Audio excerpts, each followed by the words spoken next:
Juventus right back in the Champions League race after a couple of wins this past week to keep the heat up in the top four. But is there any hope for anyone of the outsiders? We'll take a little look next.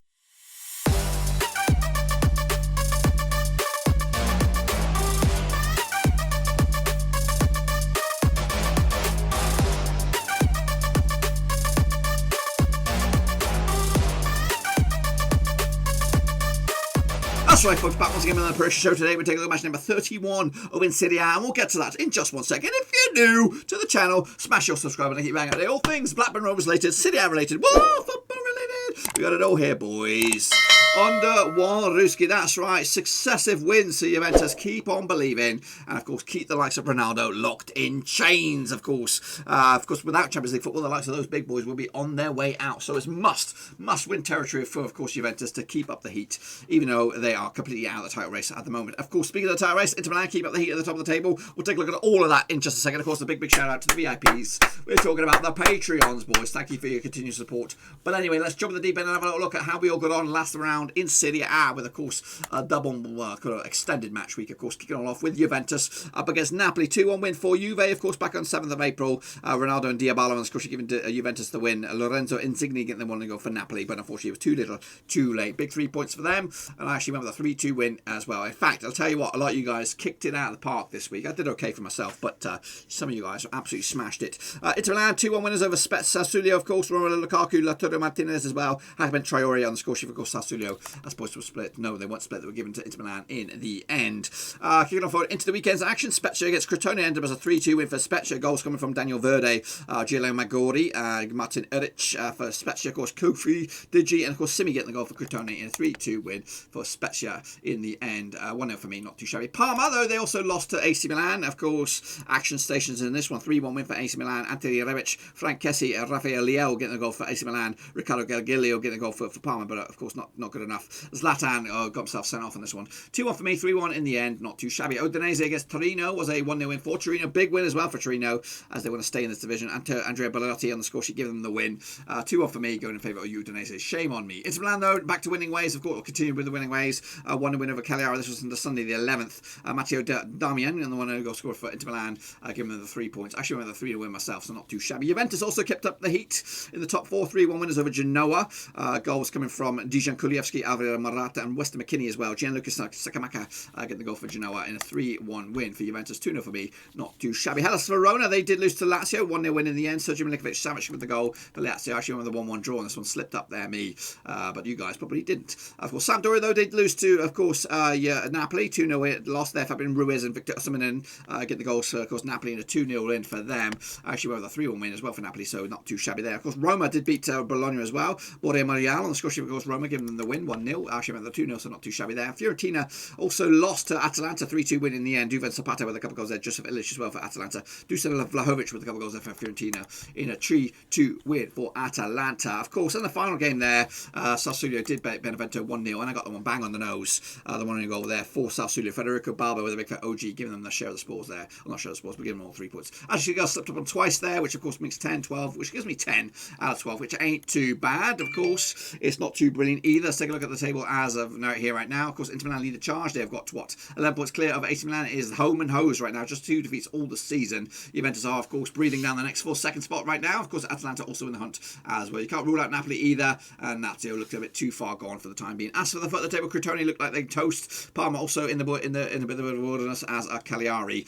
Torino just about safe for the time being, but of course the likes of Benevento and Fiorentina could also get sucked into it if those relegation spots close in on those. Take a look at your picks then, shall we? You know the deal. You know the deal. Of course, extended points here this week. Janik Seifried, well done to you. Of course, Jamie Charlie, well done to you, brother. Of course, the D-Man also did very well. And the Omar Escobar also did smash it. Look at these guys smashing it, of course. This guy here did okay. Ocho Omira, well done to you, of course. AJ24 also did good. Shona Donald also smashed it. Well done to you, of course. Ivan Stringer did bits. Tom Stainer smashed it as well. Yanni Bass also did bits. Well done to you, of course. Alex Weller. You also did very well. Look at you guys, absolutely smashing it home. What about James Police FC? You did good. Leo Olivieri also did very well. Costas K, he did also did very well. Hansworth did good as well. Well done to you, of course. Ojo52 also did very well. Benson Ong also did bits. Omar Margie also did very well. Isami Adi also did very well. Of course, Russell Frost Patron, of course. Again, I missed that one, but we have a round of applause there. Of course, Matt Gunner also did very well as well. Let's take a look at the leaderboard. If your name's AJ24, take a back seat, mate. You absolutely had a nightmare. But that's the kicking out. Look at these leaderboard kings, just one shy of perfection this week, and then one better off than me as well. Tom Stainer up there with Game Charlie, the Man Shane O'Donnell, of course, Alex Weller, Isami Idu, Ojo52, and Costas K. They are your kings for this week and this week. On a big chance as well. A lot of guys taking the week off here, but of course those guys were the big winners, getting all them points to close in on a very, very tight table. Of course, it is Manji leading the charge. Alex Weller breathing down his neck. Costas K, he's okay as well. What else? What else are we into this one here? Game Charlie not too far away either. Yannick Bustler, Matt Gunner. No Matt Gunner. I don't see it. Oh, he is down there. He had not the best week. Omar Escobedo took the week off. No, he's in there as well. Who took the week off then? Hans Worst? Nope, not him. Vincent Hong, was he in there? Vinny Hong? No, he's in there. Shane O'Donnell, was he in there? He's up that one. You know what I mean. Fair play to the guys that are still chipping away. Deepak the Great, he took time off. He was never in the discussion anyway. But anyway, of course, it is big time winners at the top of the table. But it could all change, of course. Next round of matches kicking off this weekend, and I believe it's a double match week, of course, over in Serie A next week. So a good chance to get the points on the board. So kick it all off though with Crotone up against Udinese. Let's get into this one then, shall we? Played the last 5 2 wins piece and 1 draw last time around. In Crotone, it was a 3-0 win for Udinese back in December 2017. Jacob Janko with a couple of goals there, and Kevin Lasagna getting the goal scores for Udinese back in the day. Also, though, pleasure that this is in Udinese. It was a 0-0 draw back in December. Crotone have actually lost 11 of the last 12 matches in Serie A. Also scored at least 2 goals in the last 5 matches, though, in Serie A. They're going down in a bunch of flames. 3 defeats on the spin, though, for Udinese as well, losing the likes of Lazio, Atalanta, and, of course, Torino. Just 1 win in the past 5 games, or 1 win in the past 6 games for Crotone. That was against Torino quite a few games back.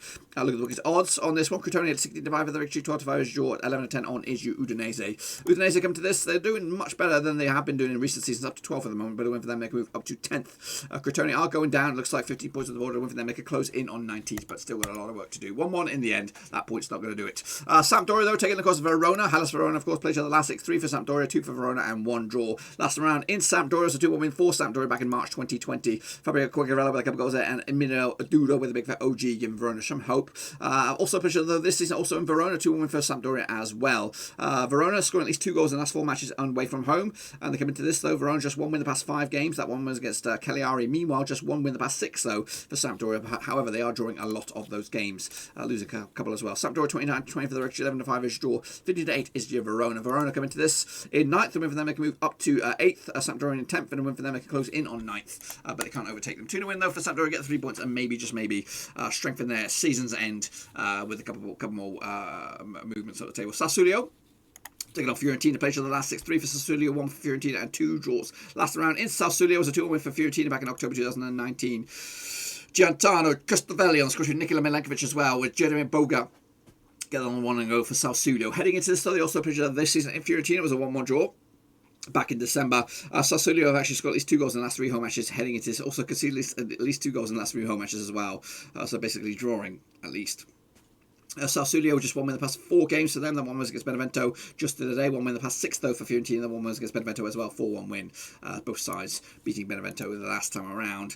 Of course, heading into Sassuolo, 13-10 for the victory, 11-5 is your draw, 20-10 is your Fiorentina. Fiorentina come into this in 15th. With them they can move up to 12th. Sassuolo actually in 8th, and with them they can close in on 7th. I'm going to go with the Sassuolo victory with a 1-0 win. 3 points in the bag. Move the chains indeed. Cagliari against Parma. Relegation 6 point if I ever did see one. Of course, played to the last 5 2 was for Cagliari, 1 for Parma, 2 draws.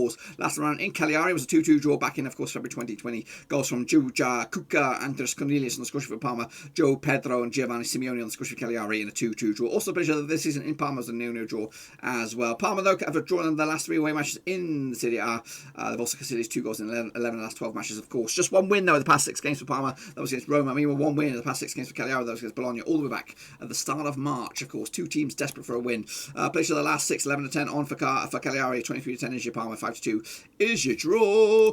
Parma coming to this in, of course, 19th, and with them they can move up to 18th. Sitting in 18th is Cagliari, and with them they can move closer to that 17th Torino. I've gone with the one in with Cagliari, and this will give them a bit of hope, and maybe, just maybe, drag Torino right back in the thick of things. Into Sunday's games, we have AC Milan against Genoa, of course. Played to the last 6-4 for AC Milan, 1 for Genoa, 1 draw. Last round in Milan was a 2-1 for Genoa back in, of course, March 2020. Goran Pandev on the score for Francesco Costa on the score for Federico Machetti, got himself sent off for Genoa. Zlatan getting a goal for AC Milan, but of course too little too late. Of course, heading into this, AC Milan unbeaten in the last 3 games, picking up 2 wins and a draw to boot. Meanwhile, just 1 defeat the past 4 games for Genoa. That was against Juventus just the other day. Look at the bookies odds on this one. Genoa coming to this 11-2 on for the victory, 11-2 for the victory, sorry, 29 on is your AC Milan, 18-5 is your Genoa. Genoa actually in 13th, and a win for them, they can move up to 11th. AC Milan are second, and win for them, they can close in on first.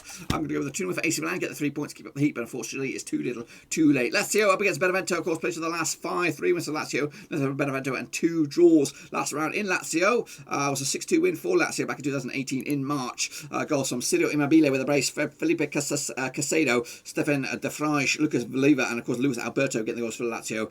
Daniel Cataldi and Guglielmi on the score sheet, of course, Benevento. Christian Puguni got himself sent off for Benevento in an action-packed 8-goal thriller going in favour of Lazio. Also played this season in Benevento, of course, it was 1-1 draw, not as much drama, but still plenty of it, as of course a man sent off of Benevento back in December this season. Lazio, though, have actually won their last 8 home matches in the division. Of course, Benevento have actually failed to win 13 last 14 matches in Serie A. They come into this, though, Benevento just 1 win the past 6 games. That was against Juventus. Meanwhile, 3 wins on the spin for Lazio have them dreaming of maybe an outside push for top 4. Look at the bookies odds on this one. We have Lazio coming at you 11-4 on for the victory, 50-4 is your draws, 8-1 is your long shots. That is Benevento. Benevento coming to this, of course, in 16th, and with them they can move up to 12th. Lazio are in 6th, and with them they can close in on 5th. I'm going to go with the Lazio win 3-0, another 3 points, 3 goals, and of course move the chains. Difficult one here. Atalanta up against Juventus. Let's get into this one now, shall we? Of course, played for the last 6, 1 win apiece, 4 draws. Last time around in Atalanta was a 3-1 for Juventus back in, of course, November 2019. Gonzalo Higuain with a couple of goals there, Pablo Diabla as well. Robin Gosens getting on the goal score sheet for, of course, Atalanta.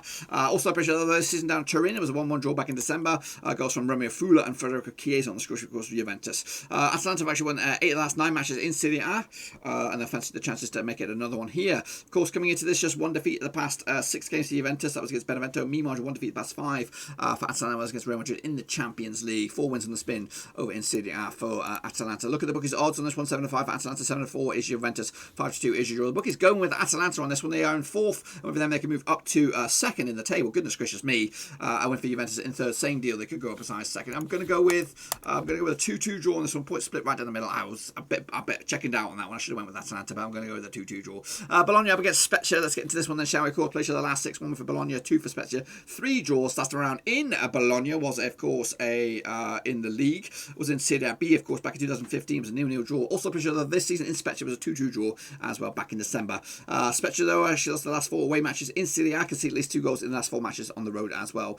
Spezia coming to this, just 1 defeat in the past 3 games. That was against Lazio, 2-1 loss. Meanwhile, back-to-back defeats for Bologna have them scrambling. Look at the bookies odds on this one. Bologna coming to this, even Stevens for the victory, 5-2 is your Spezia, 30-5 is your draw. Spezia coming to this in 14th, and win for them they can move up to 11th. So sitting in 11th is Bologna, and win for them they can move up to 10th. Type 1, going to go with Bologna with the 3 points on this one to move the chains. Into the final 2 now, we have Torino up against Roma. Played for the last 6, 1 for Torino, 5 for Roma, no draws last time around. In Torino was a 3-2 win going in favour of Roma, 5-goal thriller with Edin Dzeko, Chris Smalling and Amadeo Diawa on the score sheet for Roma. Of course, Alex Barunga and with Stefan Zingo on the score sheet, of course, Torino, as they try to make a meal of it. Torino, though, failing to win 15 last 16 matches in Serie A. They come into this just 1 defeat, though at the past 4 games for them. 1 defeat was against Sampdoria. Meanwhile, back-to-back wins for Roma, beating Ajax and, of course, beating Bologna in quick succession in, of course, multiple comps. Look at the bookies odds on this one. We have Torino 5-2 for the victory, 2019 on is your Roma, now 29-10 is your draw. Torino coming to in 17th, and then they can move up to 15th, of course. Roma in 7th, and then they can move up to 6th above Lazio as well.